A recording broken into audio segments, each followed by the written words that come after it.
कोलकाता की जो घटना है वो बहुत दुर्भाग्यपूर्ण है और वहाँ का प्रशासन और वहाँ का न्यायालय सख्त से सख्त सजा दे। लेकिन भारतीय जनता पार्टी के साथ दिक्कत यह है कि भारतीय जनता पार्टी को सिर्फ गैर भाजपा शासित राज्यों के अपराध दिखाई देते हैं।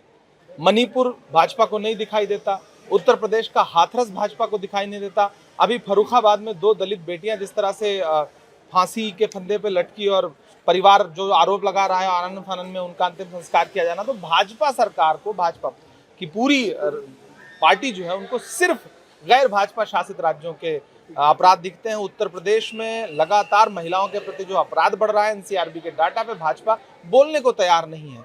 ये बहुत शर्मनाक और दुखद है। महिला सुरक्षा की बात करना, अब मैं बनारस में खड़ा हूं, इसी बनारस में बिटिया के जो बलात्कारी थे उन्हें जब जमानत मिली, जो भारतीय जनता पार्टी के नेताओं के साथ जिनकी तस्वीरें हैं और जो भाजपा के आधिकारिक पदाधिकारी हैं, उनको जब जमानत मिली तो किस तरह से उनका स्वागत हो रहा है, इस पर भारतीय जनता पार्टी क्यों नहीं बोलने को तैयार है? उनके घरों पर कब बुलडोजर चलेगा?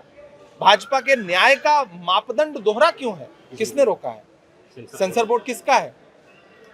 भारतीय जनता पार्टी का, सरकार का। केंद्र सरकार के हाथ में है सेंसर बोर्ड।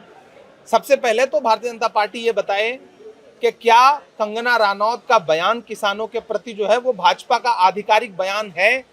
क्योंकि भारतीय जनता पार्टी की एक सांसद कह रही है, भारतीय जनता पार्टी की एक सांसद इंटरव्यू में कह रही है कि जातिगत जनगणना बिल्कुल नहीं होनी चाहिए। तो क्या प्रधानमंत्री जी इस पे स्पष्टीकरण देंगे, जेपी नड्डा जी इस पे स्पष्टीकरण देंगे कि जो कंगना रनौत का बयान है वही भाजपा का पक्ष है?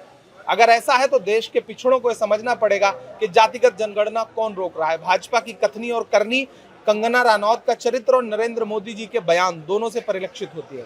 लेकिन महाराष्ट्र में छत्रपति शिवाजी महाराज के लिए लोगों के मन में जो आदर है वो देश जानता है, और उनकी मूर्ति में भी अगर भ्रष्टाचार हुआ और 8 महीने 9 महीने के अंदर अगर इतनी बड़ी मूर्ति गिर गई और अब प्रधानमंत्री जी जाकर के वहां माफी मांग रहे हैं, तो 3600 करोड़ रुपए के घोटाले की माफी तो नहीं होती है। मुझे लगता है जनता माफ नहीं करेगी। महाराष्ट्र शिवाजी महाराज के अपमान की क्षमा नहीं दे सकता।